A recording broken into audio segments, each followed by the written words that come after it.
You are watching Insight with Praveen Puram live from Atlanta. Team, you have been watching number of videos on the startups, leaders, different people giving the different knowledge. Today, I have one of the esteemed guests, Anvitha Kollipara. Hey, Anvitha, how are you doing today? Hi, I'm doing great. How are you? I'm doing great. Thank you for joining us. And before we start the show, I wanted to everyone to be inspired by Anvitha.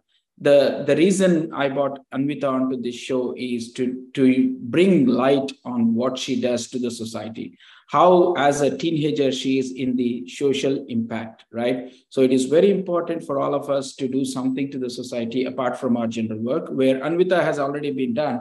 So coming to Anvitha, Anvitha is 15-year-old girl living in Hyderabad.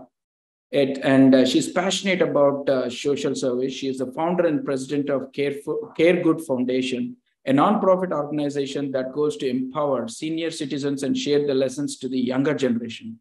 She provides medicines, PPE kits, and underprivileged senior citizens monthly and document their stories. See, this is interesting about the documenting stories where she feels that this is a great lesson from the elders.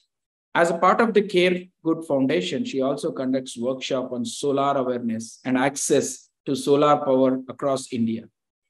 She has currently provided 700 plus solar lamps to the underprivileged children. Wow, what a fantastic story, Anvitha. I am very, very proud of the work you do from this foundation. So definitely for all our viewers, I would let you to talk more about your journey on this foundation and how did you, get inculcated with this social service? Sure. Thank you so much for all those kind words. So essentially, social service has pretty much always been a part of my life. So before living in India, I moved to India in 2018. But as I would visit India every summer, I would go to old age homes or orphanages and give them basic things like food or care packages, blankets with my grandparents. And my grandparents have really truly taught me that giving back is a crucial part of life. Since we're so privileged, it's important to be able to help others who aren't as privileged as us and to be able to assist them with basic needs. Excellent. So, Anvita, what is your father and mother do? So my mother and father, so my father owns a group of IT services companies, and my mother used to be a computer engineer. Excellent.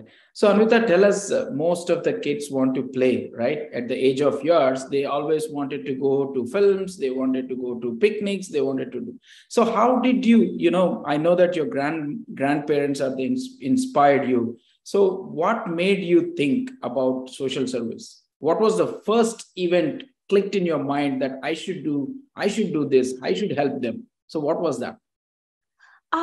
Well, I think that like just growing up overall, I really don't remember the first, but like an example of one is just seeing my grandparents do things such as make pulihara and package it and give it to old age homes in the vicinity around where they lived in Vijayawada. And I think even just seeing that and seeing how happy like people were to receive the goods that they were giving made me want to do that even more, to be able to help them and make other people feel that happy as well. So just experiences like that in social service really inspired me to participate more actively with social service myself. Excellent, Anvita. So that means you are basically from Vijayawada and you started this social service career from the Vijayawada. So where you live today? I currently live in Hyderabad. Excellent. So before that, in US, you are born and brought up in US? Yes. So I was born in Connecticut and moved to North Carolina when I was 4. And then in 2018, I moved to Hyderabad. Excellent. So what was your experience when you moved from United States to India? So pretty much you were normal, or what was the challenges or experiences you had in your mind when you moved there? Okay, so I think definitely when I was moving from America to India, I thought that a huge thing that I would struggle with was school because of the difference in schooling. However, thankfully, I was exposed to a community of other Indians like me who have moved from other countries or were born in other countries through my school. So I think that was a pretty easy transition for me. And I found it really enjoyable because it felt like a summer continuously since I would spend every summer with my grandparents. So I was always continuously with my grandparents when I moved to India. And I think that that's what made me really happy as well. Excellent, Anvitha. So coming to your education, I think probably you have started from fifth grade, or what's the grade you started in India? So I came to India and started off 7th grade here, and I'm in 11th grade now. Excellent, excellent. So you started your activities in 7th grade. Yeah, so essentially I was always a part of service, but I really scaled all of my service activities and started my whole nonprofit organization towards the beginning of COVID in March 2020. Excellent. So tell me, Anvitha, whenever you are doing these services, what was your reaction from your father or mother? They encouraged you, or what exactly they told when you wanted to choose this as a passion? Yeah, so they were completely in support of my service journey, not only through donating, but actually actively participating in the service activities themselves. For example, if I wanted to deliver medicines for senior citizens, which I do monthly, then my parents actually come along with me. They take pictures and they deliver the medicines along with me, speak to the senior citizens with me. And they're also interested in service themselves. So I think that's why they're so in support of, they're so supporting to me when I want to start new service activities, and they're always ready to support me in any way. Excellent. So when was the first time you were, someone praised you, right? Hey, Anvitha, you're doing a great job. I think, let me know if you need any help. Was there any instance in your journey someone has motivated you apart from your family and parents? Yeah, I think, well, the very first time, apart from my family and parents, was when I was raising money for my first fundraiser, which was for COVID care. That's a fundraiser where I delivered medicines to senior citizens. So during the peak of COVID, medicines and PPEs. So during that time, I went around my neighborhood asking everyone if they were willing to donate to my cause. And when I told them about what I was doing, a lot of them donated. And after I sent them updates like pictures of the delivery and everything, that was the very first time that someone outside of my family actually praised me for the work that I did. What a kind heart, Anvitha, you have. And, especially in COVID, every parent will say, hey, be safe, don't go out, don't go out. So how was your mom's reaction, especially when it comes to your mom? Definitely, they'll be very, very possessive about, they wanted to be highly protective about you. So how was the reaction, and were you not scared of that? Yeah, so I think especially since March was the very peak of COVID in India, at least. And that's when there was so many rising COVID cases. So I think a lot of people weren't willing to even help me deliver the medicines.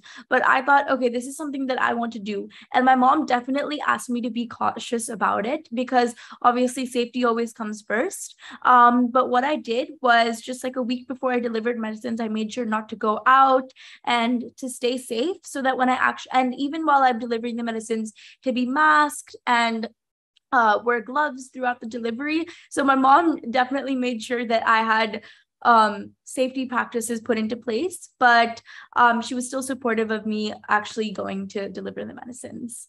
Excellent, Anvitha. So coming to the foundation, Care Good Foundation, right? What was the confidence which drove you to start this organization, right?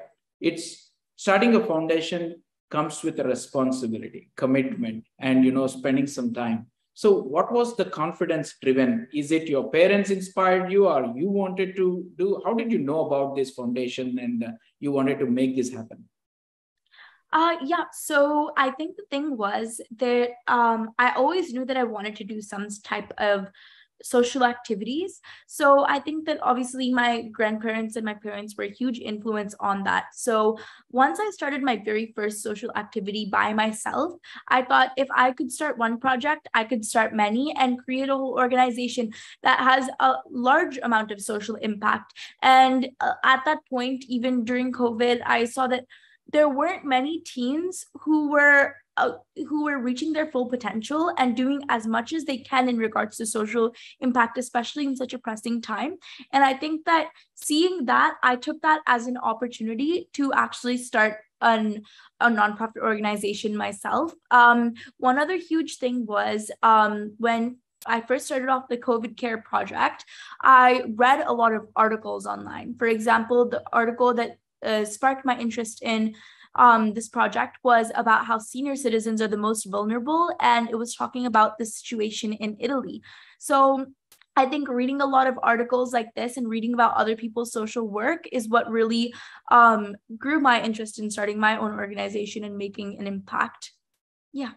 Excellent. I think that's a great thought. I could understand and inspire from you, reading the articles, right? The foundation, the activities you do, it made you to read about the articles. So how do you, when did you think that, I need to come onto the media and, make this as more so that, what made you, especially if you see you are one of the 3 teens which changed the world, right? And coming on to Force, I'm sure that every CEO would dream to be on the Forbes.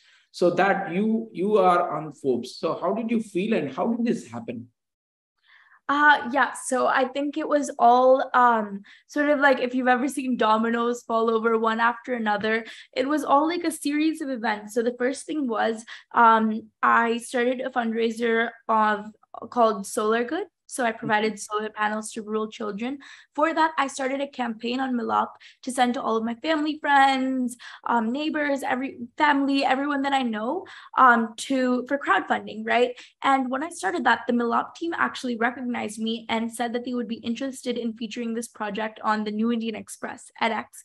So that was my very first article. And then one after another, every article fell into place right after. So these news reporters saw this article. So it was really completely unintentional, but still, I'm so incredibly thankful for the amount of media attention that not even me, but CareGood has gotten as a whole, because this has helped CareGood grow so much, not even donations wise, but people are so willing to help out CareGood through volunteering and actively participating in service activities, which is very special to me and the organization as a whole.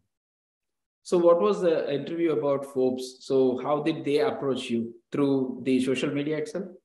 Yes, yeah. So I think it was just like, once again, one article after another, I started getting international recognition. So my first article was from Points of Light, which is George Bush's foundation. So I think that was my first like huge article that I got in the US. And I think many other news reporters found out about my service work through that article as well. Excellent. I think that those were the proud moments even I could see. So when they saw on Forbes, how did your dad react? What was your dad and mom comment during that time? Yeah, so actually when I got the Forbes article, I got it around 2 a.m. So I was asleep. I went to school, didn't check my email. Then suddenly in the middle of English class, I believe, I was opening up my computer to do some English work, and I saw the email saying your Forbes article is out. And I clicked on it, and it was an email from my Forbes writer, and I was like, wow, this is so cool. So right away I stepped out, called my parents, told them about everything, and they just told me they're really, really proud of me, and this is not the end of the journey. There's still so much more to come. This is just the beginning, and that this is like a huge achievement that not many teens receive the opportunity to even get. So they're really proud of me, which I'm really grateful for. Absolutely. It is not so easy. Again, getting onto Forbes it's lucky and your hard work. Basically, it's your hard work. So which school do you study, Anvitha? I study in the International School of Hyderabad. So what was the reaction from your teacher and principal and your friends? From my teacher and principal, well, I normally don't really share my articles with anyone, because I really just like did not show people, since sometimes I just feel like I'm not sure, like it seems a little bit like I'm boasting about myself, but my principal actually did find out because someone sent this article to my old history teacher who left the school, but my history teacher essentially sent it to the principal. So the principal sent me an email saying, this is great, could we feature it in our newsletter? And he was really proud of the work that I did as well. Absolutely. I think you read my mind. Even I feel the same. You need to share some things or something. So what was the any bad situation? I would love to hear from you, Anvitha. For example, someone might say, hey, you're not studying proper. I think you should put your efforts on studies rather than all these things. So there will be negative energies in the society for sure, in the school, maybe in friends, in anyone. Did you encounter such situation or any bad comments in your journey? Well, I think just overall throughout my journey, speaking to people, everyone, since I am a teen particularly, I think I have a great unfair advantage because being a teen, everyone's so supportive of me. But one thing is, a lot of people think that since I am a teen, this is the furthest that any project that I start can go. And there's no way that I can even do more since I'm just young, I'm still in school. And I think that's a huge stereotype. So that like my motivation to continue working, apart from the actual social impact and helping others itself, is to be able to prove them wrong and tell them that teens are capable of doing more than just what you think teens can do. And yeah. Absolutely, Anvita. I totally get that. I agree with you that teens can do more, but what is the triggering point is very important. So definitely I wanted to ask that question to you. See, you cannot become on your own, right? There should be some triggering point your parents or your family might have encountered, or seeing that. So I would understand from your situation that grandparents going to seeing some poor people on the roads or something like that triggered you. Am I right, or do you have any other things? Yes, that's correct. So what was the awards? I know definitely this kind of social work deserves some awards, right? So I know that you have got one of the award, Daily Point of Light Award, right? So tell us more about the awards, what you have won so far, and what is your inspiration for the next coming years? Yeah, so currently the only award that I've won for Care Good so far is the Daily Points of Light Award, which I'm super, super thankful for. And I think that my goals for the next year is through Care Good, I want to first of all create a platform for teens, so of teens worldwide, to be able to share these senior citizen stories at a larger scale, and start documenting them more thoroughly. And apart from that, my overall goal in life is, this is through my solar power project, is to be able to light up rural India. So I think that in India as a whole, there's around 440 million people who don't have access to consistent electricity, and that's a large amount of a huge number, and that's not something that can just be ignored. So I want to be able to bridge that gap for a lot of Indians and people in rural communities by providing more light to India as a whole. What a great thought, Anvita. Thank you so much, Anvita. Thank you so much for your parents for encouraging, and grandparents too. And you will continuously grow. God bless you. Thank you so much. Have a wonderful night. Thank you so much. You too.